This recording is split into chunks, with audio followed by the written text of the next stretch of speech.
Hey everybody, it's Jeremy. Welcome back to Genealogy of the Holy War. This is part 49, chapter 5, and we're having a little toughie here because the Beggin Ritter is actually very strong. And we're trying to absorb their attacks. And so far, it is not going well. So I think I have an alternative plan, and that is where you be. Okay, so he be gonna bring Ira down and out. Gonna dance for Ira just because we're getting experience for Sylvia. Okay. And then we're going to use Lewin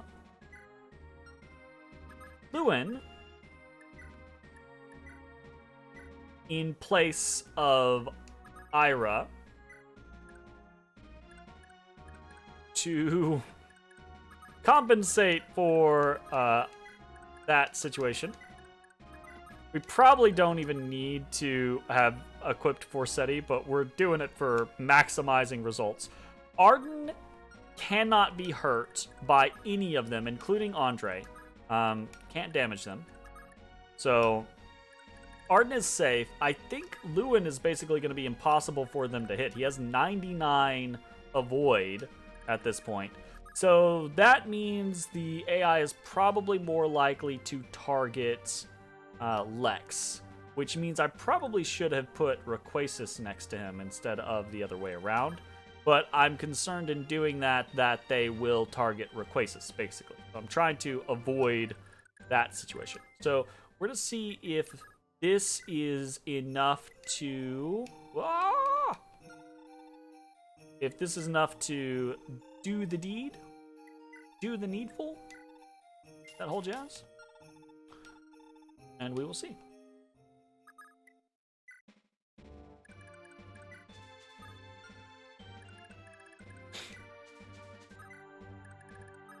All right, fingers crossed. Let's see how it goes.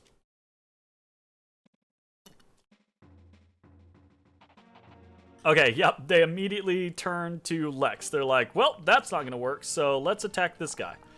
And they've got a very good chance of killing him.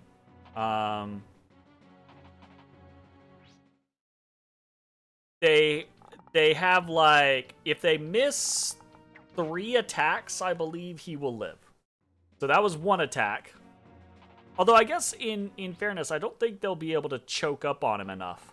So there is that. So I think we're probably good. And this was the plan all along, was to try to either dodge tank with Ira or force them to attack Lex on the left, right? Because Lex on the left hopefully means that, I'll say that, hopefully not all the attacks are gonna be able to come at him. I'm hoping one of these guys out on the right isn't gonna be able to move after they fire at Lex. Hey, we missed 3. I think he's okay. I say that. Watch Andre come in and kill him. Oof. Ah! We dodged 4. We should be fine. Yeah, we're golden. They won't even attack Arden. Oof. Oof. Yeah, he shouldn't be able to kill her because she got like a 7-point defense boost from her level up. All right. Okay. We have them. I am not going to save here, though, because they are right up in our grill. And we definitely need to be killing the shit out of them. Andre. Numero uno. Andre. I do actually want to try to kill Andre with Bridget because I want to see if there is any special dialogue. So there's that. Can Bridget just kill Andre straight up? I don't think I think she can, actually. Attack with Yufel, I think she can. She'll have to attack him twice, so he will get an attack off on her. But I think she does it. Hey! Special dialogue! Woo! Hey, Bridget. So not only do I hear that you sunk as low as piracy, now you are party to treasonous deeds. Fuck you, Andre. You're a piece of shit. Didn't you kill your... Get out of here. You murdered your own father. Yeah, fuck off. Also, I'm the one with the freaking holy bow, so you're obviously in the wrong. Also, you suck. Yay! This cannot be! Scorpius? Who the fuck is Scorpius? What the fuck are you be talking about? What was that all about? Ooh. A point in strength and a point in speed. Very nice. Okay, so we want to go ahead and Brave Blade the Begenritter in front of us and then just walk away, basically. Just chewing. Just chewing. Now get the fuck out, right? Oh, hold up, hold up. I forget about my scenario. Where's Tylee Tay? Here she be. Hey, that did it! Woo! Lex and Tylee Tay. Nice. Okay. Hey! I like how excited we get. We're all like, hey! Oh, fuck. Okay, we've got Noish can come on in. Attack with a sword and then back the fuck out.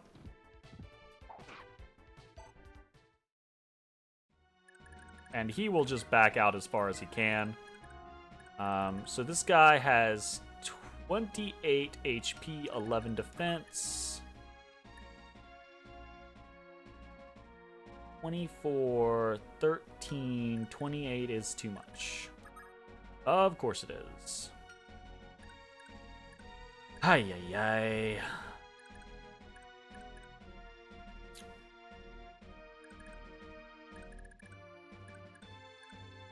It's puzzle time, right? Because now we've got to get everyone to do as much damage as they can to the right people to kill the things that we want to kill, but also get maybe a level on Arden, maybe a level on Alec. Probably not levels, but maybe, right?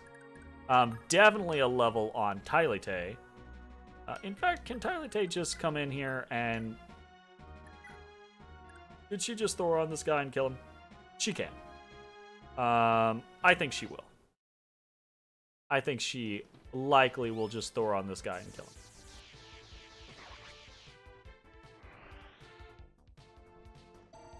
Although, doing that means we have to push up and shield her, or else she dies. Because she will die in a single round from those guys. Because they do 26 times 2 versus her times 2 defense, right? So, yeah, they absolutely can kill her. They can do 50 damage to her. So she would have to dodge, basically. Dodge! Why didn't you dodge? Okay, we're gonna go ahead and attack with the steel bow. Because that should leave this guy in kill range for Arden. Oh.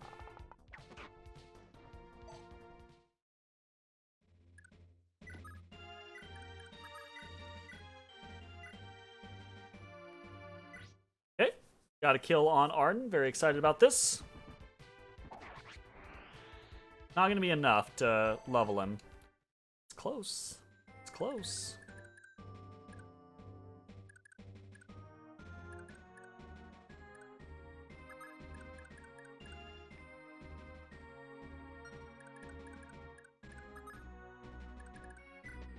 I'm gonna walk Ira forward. We're just gonna assume that Ira's gonna Brave Blade one of these guys down entirely. Yeah, absolutely. Easy peasy. Ooh, level. Yeah, HP. Whatever.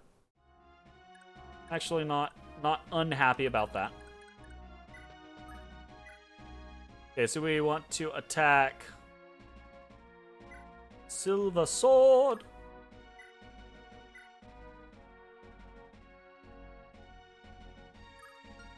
Hold up, before we do that, well, I say that, actually, I think we do want to attack with the Silver Sword here.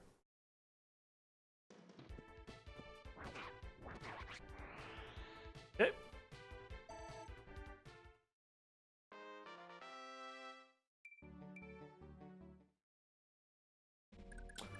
So placement there is good and important. We can leave one of these guys alive as long as we block here so that they cannot attack Tylite, right? Because anyone else they cannot kill, which is good because that means that we can be a little picky about who we send where. So we can maybe attack this guy. Oh, he'll die. Do we pursuit him? Speed 20. His speed is 11 with a brave, but that's not a possibility for him to not. Yeah, absolutely. Ay. Jamkey is. I'm not sending Jamkey against anyone. Jamkey absolutely. I want to get this kill with Alec. I want to kill this guy with Alec as the goal. Aaron.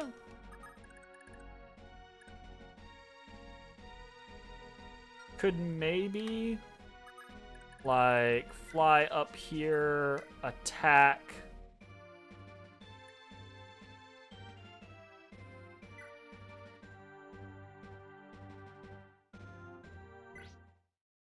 Fly up here, attack, and might be able to make it out.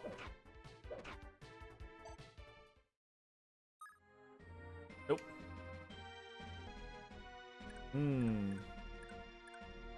Rayquaza, I guess, right? 9 movement. She can run in here, attack with the Miracle Sword, per se, or maybe she could attack with the Steel Axe. Actually, she could totally kill this guy, couldn't she? Oh, God. Oh, no. Yeah, she does 28 damage. She could just kill this guy with the Steel Axe. That's funny. Not what we want, but funny. But the Miracle Sword instead, right? We run in Miracle Sword twice. Leaves him crawling on the HP. Runs back. Alec comes in.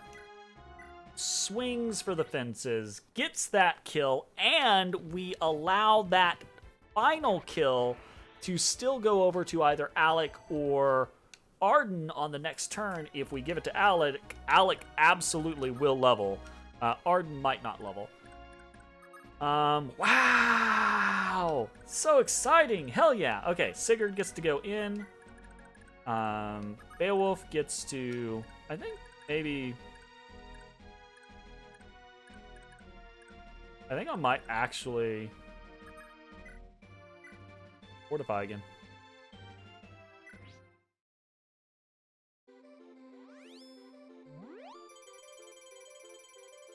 There's a lot of people to heal. We took a lot of damage from a lot of different sources, so this is just kind of again a quality of life heal. Nice, cool. Man, that heals everyone to basically full. That's crazy.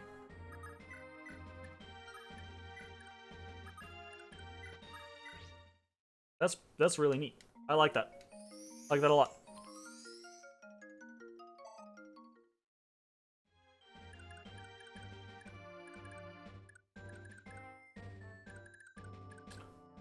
Right, Beowulf in.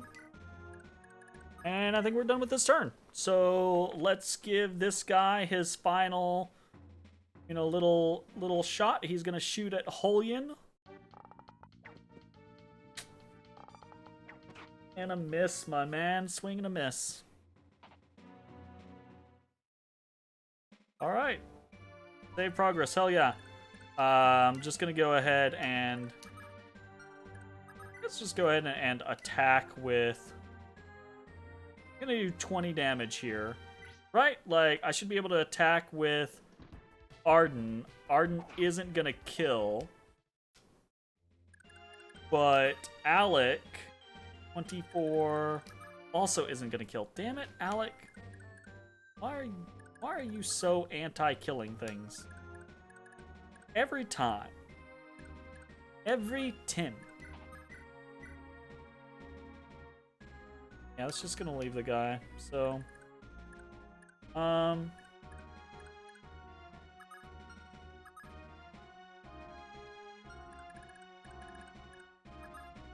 secret. We attack with Sylvia. Sylvia does 2 damage. And that allows Alec to actually kill the guy. But you know what? We could have just fucking... Yeah, we could have just attacked with the Iron Lance from the very beginning. Oh, actually, we need to attack with the Iron Lance. No, we don't. We could have just attacked with the Iron Lance from the very beginning. Whatever. It was fun.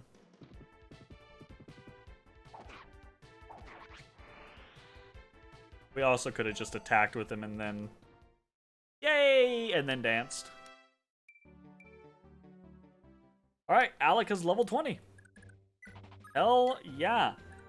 We only have 2 non-level 20s. Arden, who is very close, and Sylvia, who is actually not that far away. That is really exciting. Okay, Beowulf level. A Forest Knight. What? Forest Knight?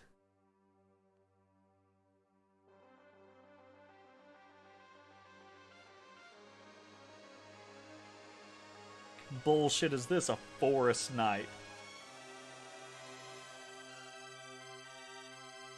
Oh, fuck.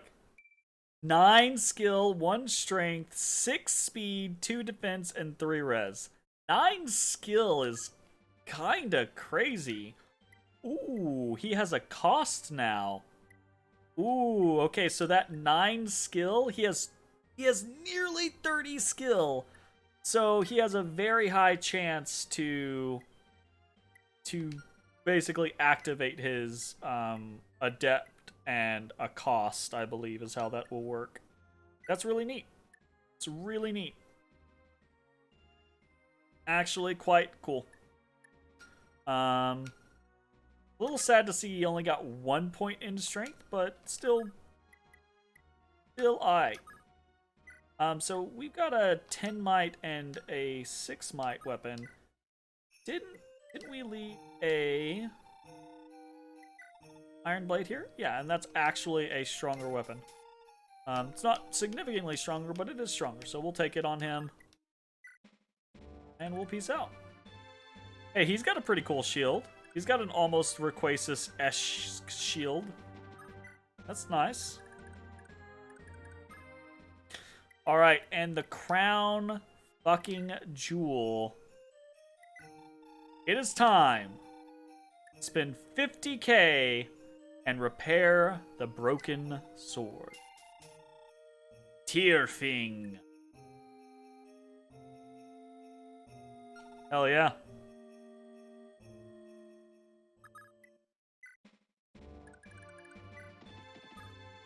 Equip.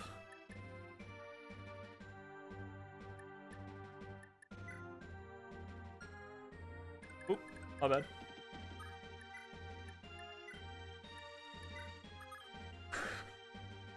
What? It gives plus 25 resistance? That was unexpected. Honestly, that was very unexpected. That's kind of crazy. 10 skill is really cool, right? Oh yeah, that's true. That's true. He has the barrier ring, so it's only plus 20 resistance, and it's only plus 10 speed.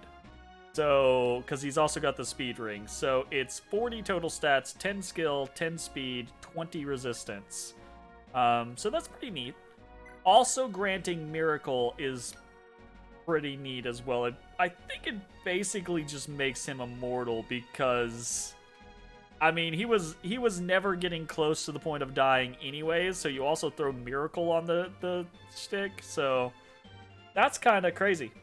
I actually really expected Tierfing to be all this, like, it's gonna be plus 15 strength and he's gonna one-shot. No, but it's actually like, it's the all-rounder weapon. It makes it to where you got, yeah, glad that I got all this cool shit now, because I'm gonna lose it. Still, it's pretty, yeah, it strengthens his weaknesses, exactly, right? It makes it, really, it makes him really well-rounded, which he already was, and that's really, really neat. Okay, super cool. Super duper cool. I think we start the march forward now. Ooh, sorry. Ailite gets to go in. She's going to class up.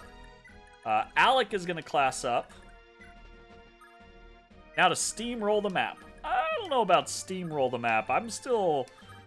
I'm a very cautious player, so steamroll might not be in my repertoire. This was a really front-heavy chapter so far? Ah, well, that's fair then. Zamboni the map? That's more my speed. Definitely, a Zamboni is definitely more my speed. Although I guess technically, yeah, that's true. We have hardly left the starting area. My goodness. I'm super excited about all this.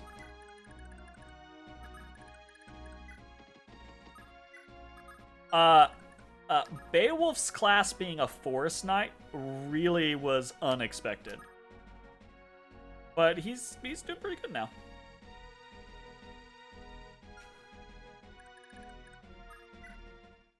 Alright. Impressed you. I managed to get so many people to level 20. This is one of the reasons why I actually really like games like this. It's a mini game in my head. It makes it very, like, there are way better strategies to employ if you just want to beat ass and steamroll the game, right? Like, a lot of the modern examples of Fire Emblem games, for example, have a lot of class combination and skill combinations that you can put on people and just beat the crap out of the game. But I really like doing that, not min-max to the point of, like, having the OP build that can blast through everything. I like to balance my numbers, right? Like, I like setting the challenge of like, oh, I want to class everyone up or what have you. I don't know, it clicks in my head as like a mini game that's a lot of fun to try to accomplish. Anyways, I'm rambling at this point. We have a War Mage. I'm very excited about this. Ailite already slaps pretty hard. So I'm really excited to see her just get better. If she could turn into like a second like mini Lewin, that would be amazing. 3 strength, 6 speed, 5 magic, 4 defense, and 5 res. That's pretty good. Like how, because all the units are unique, they also have... That's great. That is very... She can use a sword? Is that what I'm seeing here? She can use swords now. Yeah, that's what I'm seeing. Oh, also she can use rods. Cool. And she got Adept. So now she has Pursuit and Adept. That's pretty neat. That's pretty neat. I like that.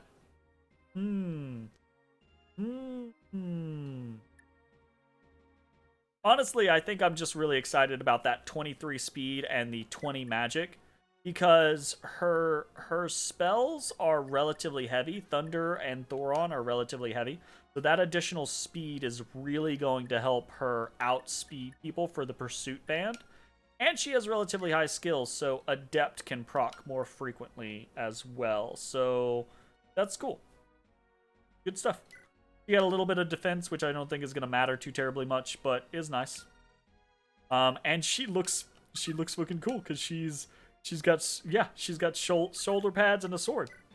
So hell yeah. My god. Okay, Alec gets to level on the next turn. Ay, ay, ay, ay, ay.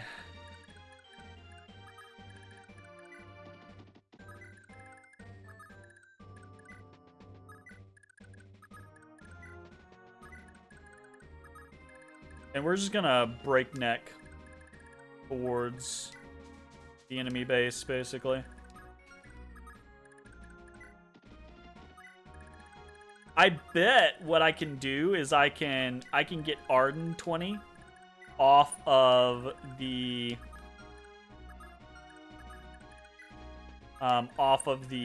garrison there.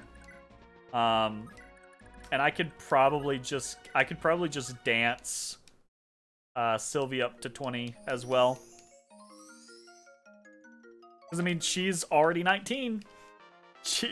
It's gonna take a couple turns to get over there anyways, and she's gonna be done then. So we should have everyone to 20 pretty shortly, and I can just warp Sylvia and Arden back for their class ups. So that should be pretty good.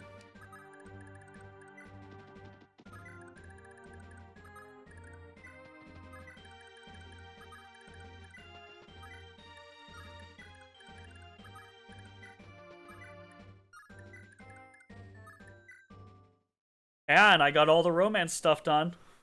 Accidentally. Yeah, it's great when a plan comes together. Oh my goodness. Very exciting. Very exciting. Kind of just chill mode, I think, from the rest of this. Alec gets his class up. I'm assuming he's just going to go into Paladin like Noish did. Sure. Which makes sense, because they're buddies.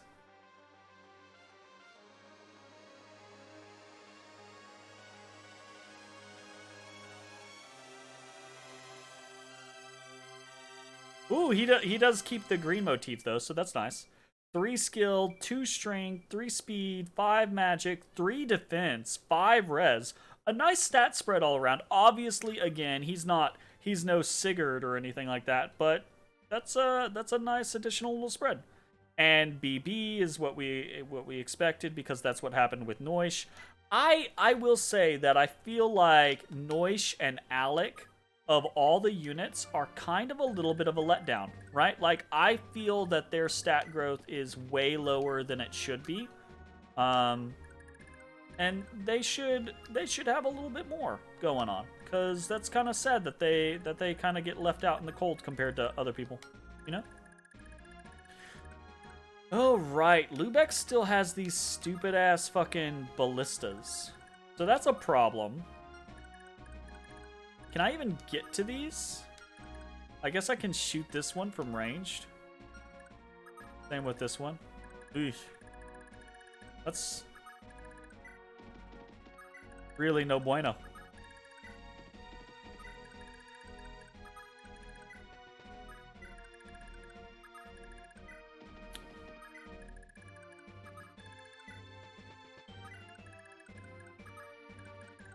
Now that everyone is above, well, not everyone, but now that most people are above 20, though, I get to play with not reckless abandon, but I get to play without, you know, worrying about, oh, this person needs the experience, or oh, this person needs the experience.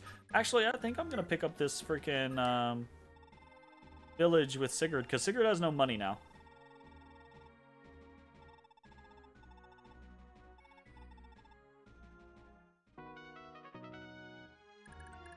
Sigurd be poor, yo.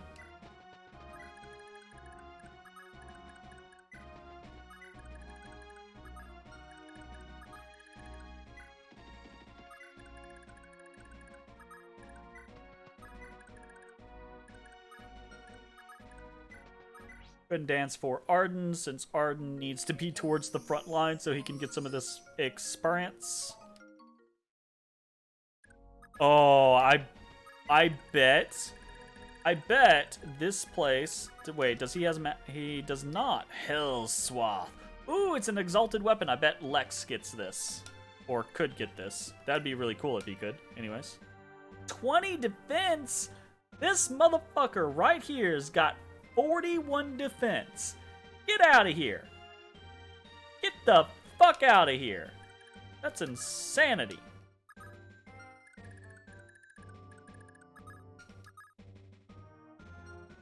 Yeah, and 20 resistance. Fucking absurd.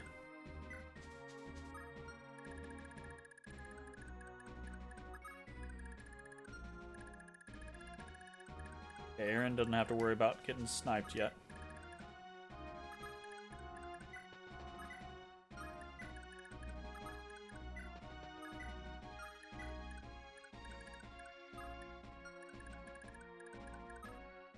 Okay. Everyone's all out. We're good. Making my way.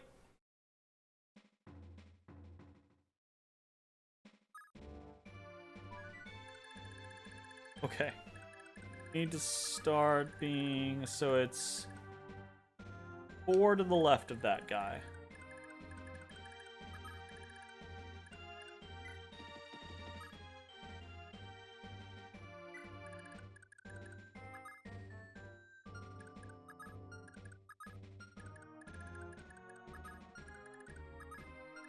Okay.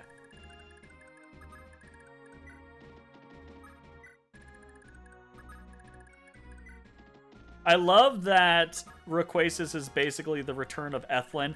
By the way, biggest regret of the game for me, absolutely biggest regret of the game for me, is not sending Ethlin back to fucking promote, because I will never see her promotion.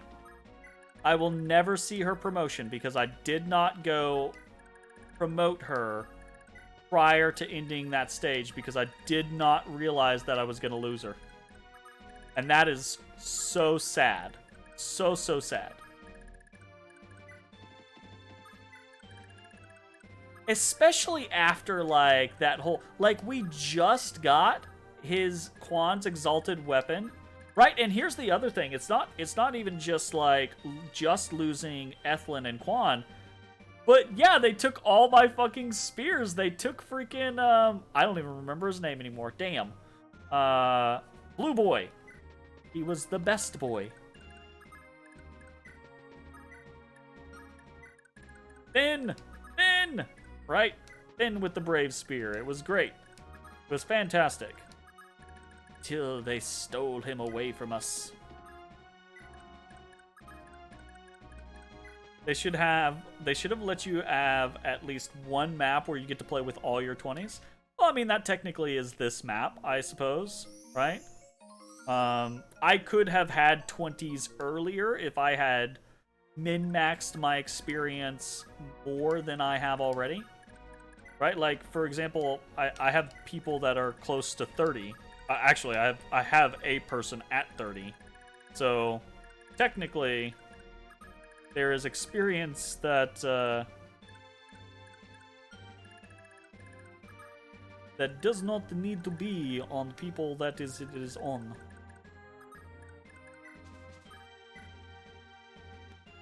Hey, Yoshikumo! It's even better when Ethlin or Quan have things like the Paragon Band and... Oh, no! Oh my goodness, I cannot imagine that. I don't think I lost anything too terribly valuable on Ethlin or Quan. Yoshi's fine. Good to know. Welcome to the stream. How's the Fire Emblem 4? Pretty good. I'm having a blast. We had a pretty rough time of it on the last session because I did not know that Byron would get himself killed, and we kind of like saved ourselves into a hole. So I had to go all the way back to the beginning of the stage and do the arenaing all over, and etc. etc. But it was fun. I've had a really good time. This is my first time playing the game, so I know a few things about it here or there. Like, I know that this is the last chapter that I have all the adults on, But other than that, I'm relatively blind. Start of chapter 5 can be super rough. Watched a lot of people who had problems with it. It was just very unexpected. And, you know, the viewers explained to me, Mayokai explained to me, right, that I didn't have to get the Tearfing this stage, but I really wanted to. So, you know, I was just like, fuck it. We'll reset. We'll do it over again. Do it live. Well, we didn't do it live. I did it off freaking camera. All right, so I'm actually really curious. I think it's very likely that these garrison soldiers will act just like all garrison soldiers do and not move from their stations, which means that I might be able to just walk Arden into these ballistas, because they deal 31 damage, and he has 30 defense. So, right, you can't just not get it. You gotta get it. So, you know. And I think the other thing I might do is, okay, so 1 north here. I love the utility of a rewind key. And here. So what we can do there is when we are ready, we will run Jam Key in to shoot at this guy, and we'll run Madir in to try to shoot at this guy. But I think we're going to sit back and relax for now. Take this slow. It's always nice to see more people playing Fire Emblem 4. It's your favorite game in the series. I really enjoy Fire Emblem. I'm by no means a connoisseur, but I really enjoy the playstyle and have fun with it. I've played a lot of Fire Emblem games over the years. This is my first time with 4. It came highly recommended, and honestly, just the I have never heard a honest to goodness negative review of Fire Emblem 4. Like, every time I hear someone talking about it, it's always like, yeah, Fire Emblem 4 is actually a really good game. People don't know that it's a really good game, and they should. So I had to put it on my list. And I've been very glad, you know? And they're right. I agree, honestly. And I'm not... I will admit I am not the most critical person when it comes to a lot of games, but I can be critical about certain things. And so far, Fire Emblem 4 has really ticked the boxes for me. The biggest complaints people usually have is that it just boils down to map size and length. Yeah, it's a long game, especially for the way I play things, right? Like, I play things in a very methodical, slow, kind of considering way. I do a lot of math in games like this, right? So I mean, I'm nearly 50 hours into the game at this point, so it's definitely long. But that being said, I feel pretty pleased with how the maps play out. The maps don't typically feel long to me because it feels like there's always a new thing happening, right? The only thing that I would say about the maps being long is it does take a long time to get from point A to point B when you're going back and forth through the maps. So that's definitely a little bit of a pain. But I do overall like the big maps because the big maps feel like they're telling, yeah, right? They're telling the sweeping story of the battles for this castle, and then, you know, having to go race to face another enemy coming from the other direction. It's really cool. You like the big maps? They show you the scale of the war. Exactly, right? Whereas a lot of other Fire Emblem maps feel very, like, tiny. They feel very contained, right? It's like, here's this village, and it's 3 houses, and it's like 60 squares in total, you know?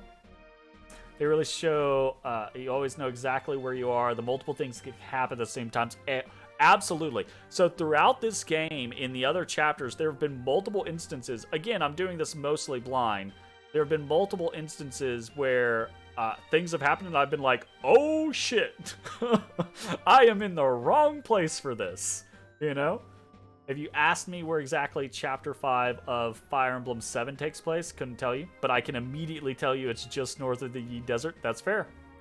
There's a really cool image someone made where they overlaid the chapter maps with the in-game world map and it all lines up correctly. That's really cool. That's really, really cool, actually.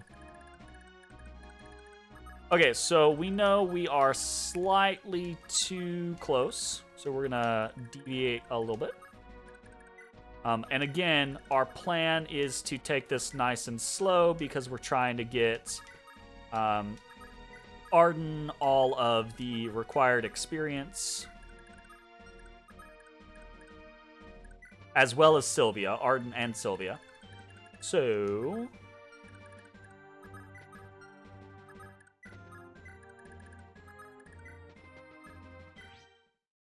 that's actually really cool, Mayoka. Like in my head, I'm sitting here like thinking about it, and I'm like, that would be really, really neat to see. Your favorite thing to point out to streamers is that when they get to chapter 1, you can see the river you just crossed at the end of the prologue to the east, and you start... That was really cool to me when I jumped from the prologue into chapter 1, and then from chapter 1 into chapter 2, seeing all of these different, like, oh my god, we were just there. That's really cool. And it's all... The scale doesn't change either, because a lot of games do that. A lot of games do this, like... Oh, we go to this place and we drill down really deep. Or, oh, we go over to this place and we're really zoomed out. The scale in this game tends to stay about the same, right? So you're like this big, expansive prologue map, and then you go in, and what you can see on the edge of the Western prologue map is actually still the right scale to be Chapter 1 map. It's really cool. It's really neat. And I like to... and this is entirely unnecessary, but I talked about this with Mayokai and Lantis when I first started playing this.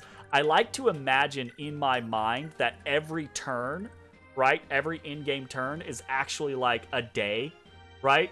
And the battles that each individual has is, from a war perspective, it's actually that individual leading a contingent of soldiers against another contingent of soldiers, etc. So I like to imagine it as this actual, like, war situation, and that this period, these large periods of time are actually happening, because when you think of like the... Where is it? What's my button? What's our status, right? It's 17 turns. When you think of like the concept of like 17 turns having gone by, that's no time, right? Whatever. But if you imagine each turn as a day, it's like, oh, it's 17 days since we took over Zaxxon and started to fight against freaking Langbalt, right? So that in my mind is a much cooler like scale of time. Anyways, I'm getting off on tangents. Remind me to find it when you finish the game. I will try to do so. It's so good. You love this game so much. It does seem really good. It's fun to gush about a game, right? If you're gushing about a game, then it's definitely doing something right. Pretty much how you imagined it too, yeah. A Fire Emblem 4 remake would really make good use of the battalions. Absolutely. Yeah, that's a great idea. Actually, that's a really good idea. And I think you're correct.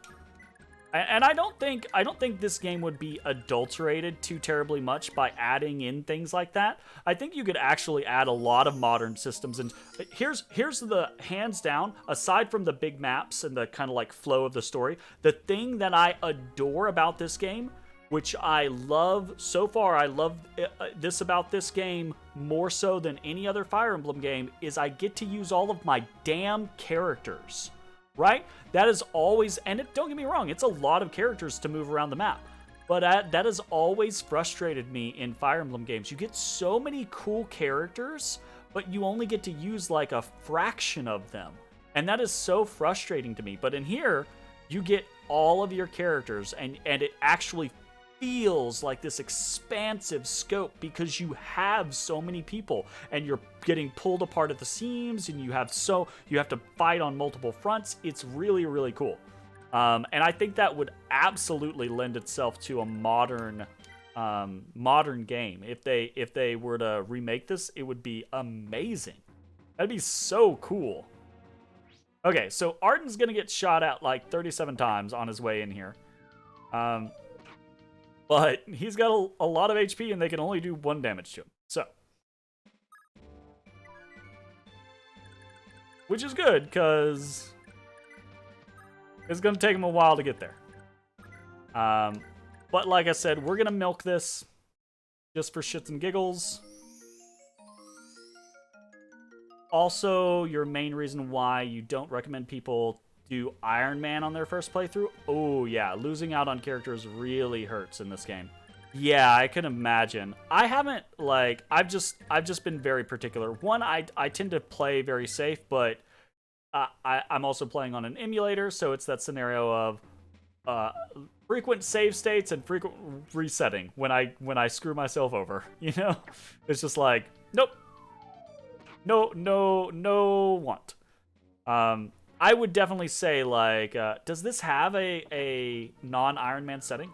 The game lets you save at the start of every turn? Yeah, exactly. They want you to reload. Yeah. I know a lot of people, some people I know specifically, give that style of play shit. The whole, like, resetting when a character dies thing.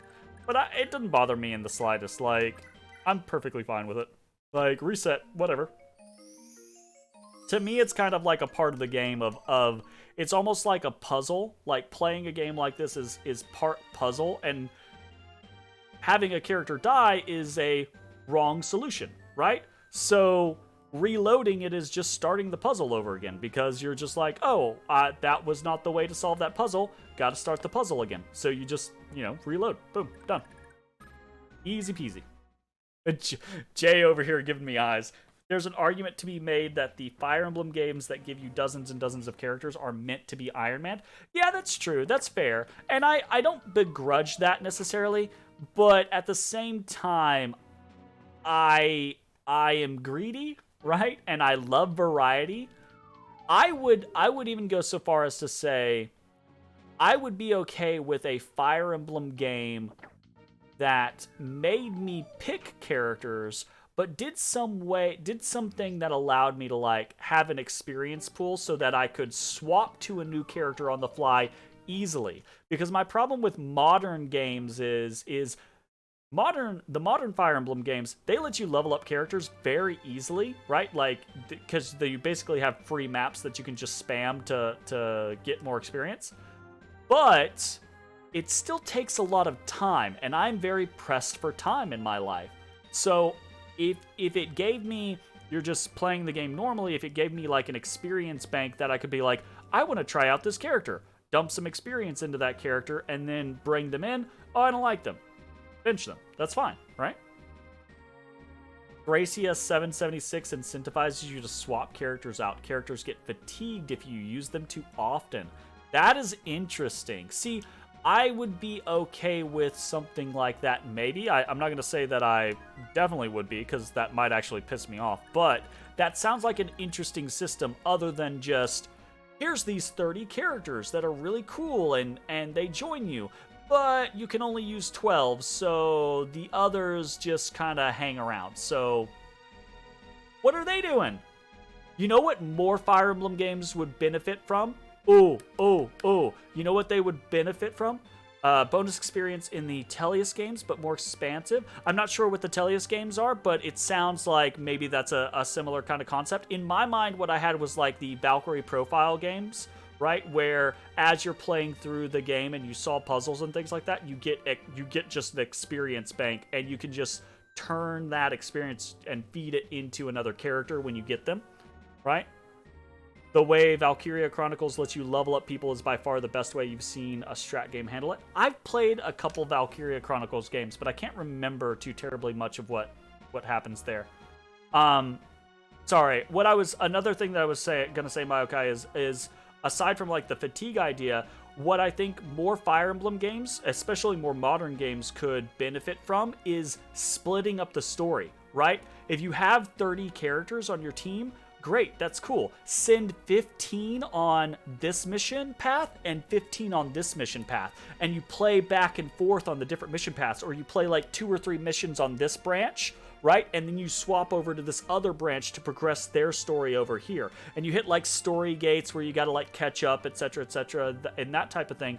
But that way you get all of the different characters and you get all of that cool, variety, but you're not forced into, well, you can only use 12 characters out of the 30 that you have, so fuck off.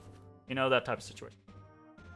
You get bonus experience by clearing side objectives or beating chapters fast, and you can give that bonus experience to anyone you want. Exactly, right? That's exactly like the type of situation. You level up the classes themselves. Right, gotcha.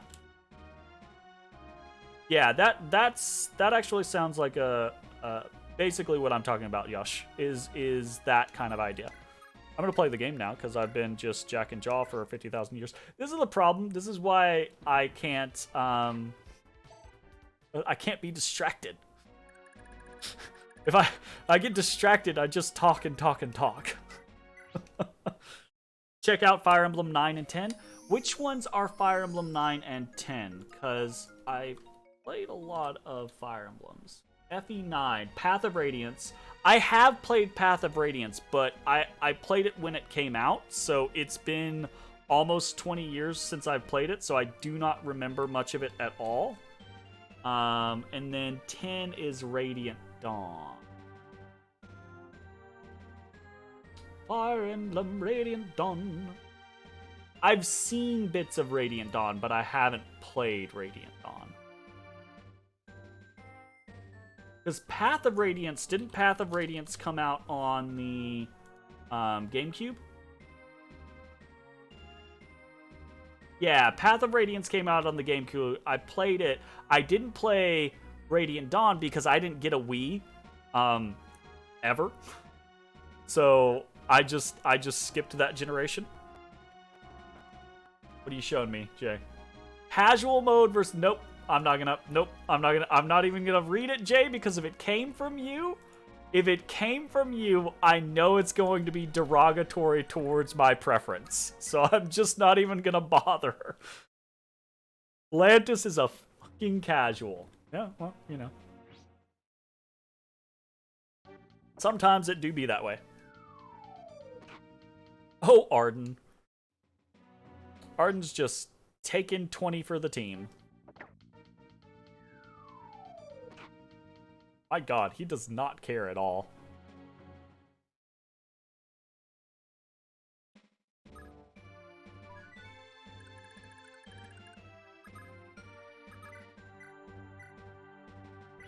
Yeah.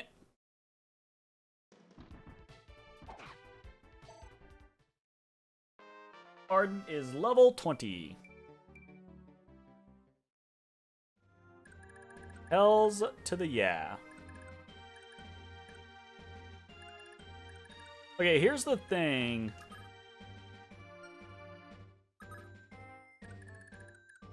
I kind of want to just run Sigurd in to kill...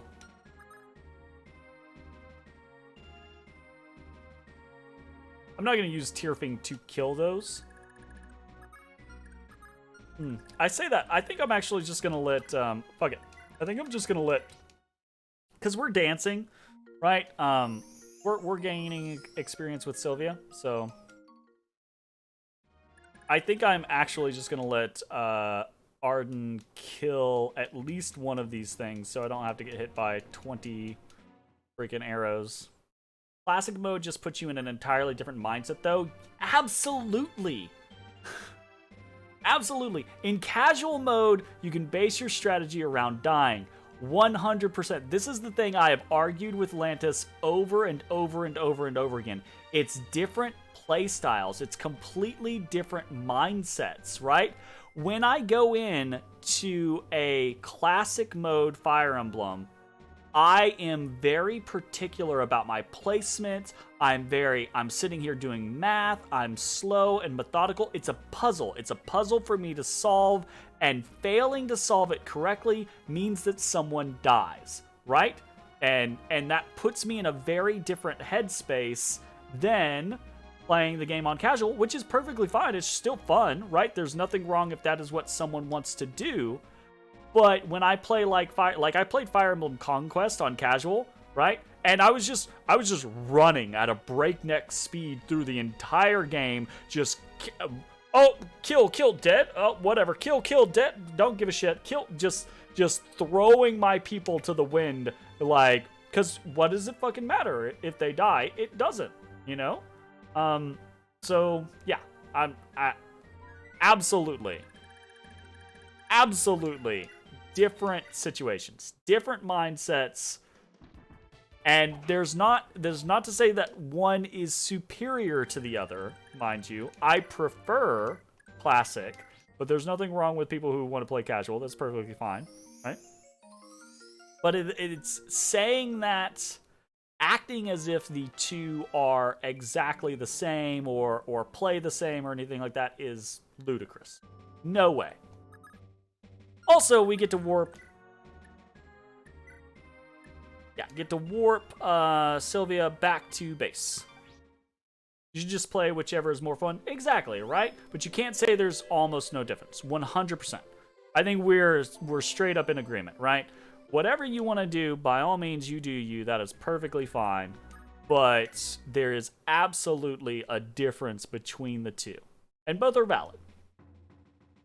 And I think more importantly, because Jay likes to troll me with this, or Lantis is Jay. Jay likes to troll me with this.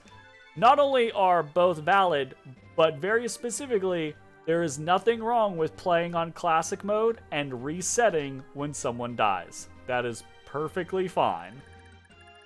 You are Jay, and you do indeed troll. Indeed. Indeedly deedly.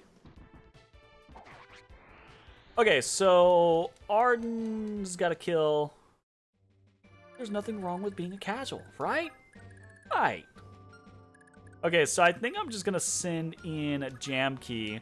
We're going to be a little cautious. I'm going to save state. We're going to send in jam key with the killer bow and try to pop this ballista. Like that. Classic Iron Man mode is designed on permadeath. By reloading, you're bypassing the intended mechanic. I don't think that that's the case. I think that when they design classic / Iron Man modes, they are intentionally designing two methods of play. They're leaving it up to the player to decide, right? Because if it was an Iron Man, single save, wipe the save, scenario, that would be it. But they're not. It's not. When they design it, they leave it up to the players, and they're saying you can play classic mode, and when someone dies, you swap to a new character. And that could be cool and be the thing that you want to play. Great. Have fun. Or you can play classic mode, and when someone dies, you reset the game and you try again.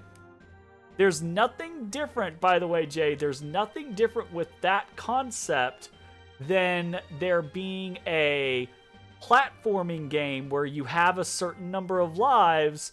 Oh, well, you died on that stage. Fuck you, you're done. Right? Like, that there's nothing wrong with doing that. So, shove it up your pie hole. In good fun. Ooh, we're getting close to the time on this video. Jam key! I was actually really hoping... Never said that it was wrong to reset, not the intended way. See, again, I think I would argue in saying that the intent of the designers is probably both, right? Is probably here's two ways to play our game. That's awesome, isn't it? Right? So, I think most of the designers for Fire Emblem would tell you that, yeah, we intended people to do either. Woo! Very few games with Iron Man hardcore modes encourage you to try to get around that. Sure. This one does, yeah.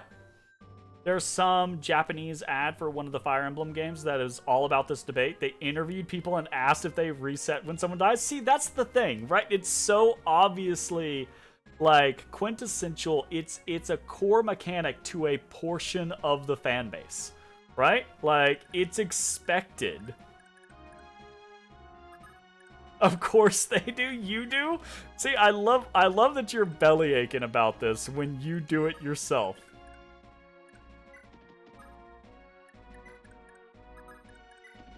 He's not saying he doesn't do it. He's just saying that it's wrong. It's wrong, and we should all be ashamed because it's wrong. It's not within the spirit of the mode. Again, I disagree with you. I think it's absolutely within the spirit of what the designers intended. I think if they had intended that your character when a character dies, that character is immediately, then they would have just made it save, right? That if they honestly wanted it to be a character dies and is dead, then as soon as a character dies, the game would save. You know? There are ways to do what you were talking about, and they have never done that. So it is what it is.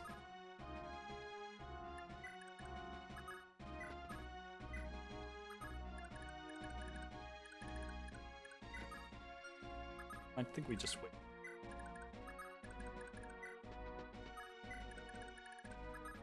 Ooh, I forgot Tylite has a new model.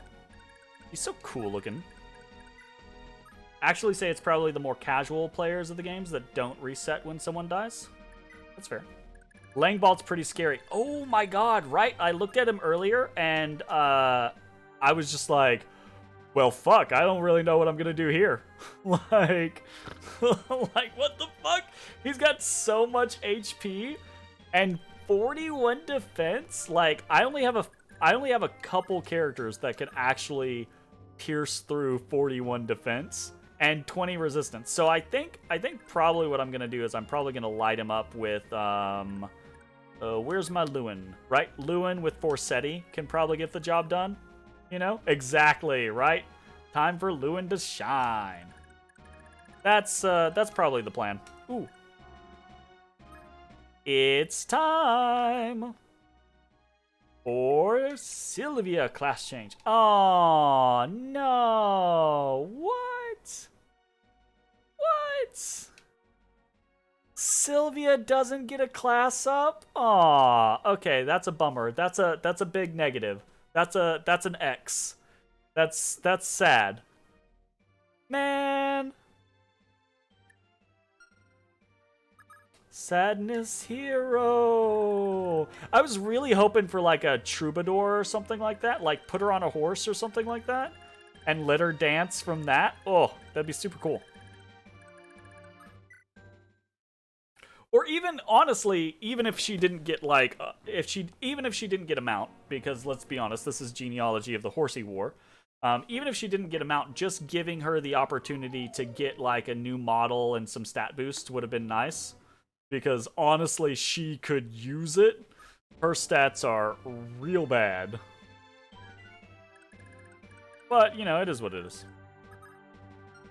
Okay, Arden can do his dealio. Am I actually gonna run Noish over here?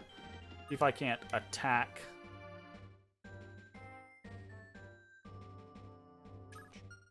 Maybe not Noish. Maybe Alec instead? Hey, if the horse dances, that would be really cool. You making it sound like it's absurd, but that'd be dope. Ooh, ooh. Alright. 31. 31. Hey, I think I'm just gonna kill this thing. That'd be nice. Nice. Okay, cool. These guys do all have steel bows, so there is that. That is a concern. Concerning enough that I think I'm gonna send in Ira against one of them and chop chop. This guy has a 48% chance to hit Ira. How in the world? Doesn't matter. She destroys all. Ooh, ooh, ooh, ooh. This video is over. Sorry, I keep forgetting that. So, if you're watching on Twitch, stick around. We're going to keep playing. If you're watching on YouTube, hope you enjoyed, and we will see you next time for more Fire Emblem Genealogy of the Holy War. Bye-bye, everybody. Hey, everybody. Thanks for watching. If you enjoyed the video, consider leaving a like, commenting, or subscribing. It really helps me out. If you'd like to see me live, head over to my Twitch at twitch.tv/thedistanthorizon.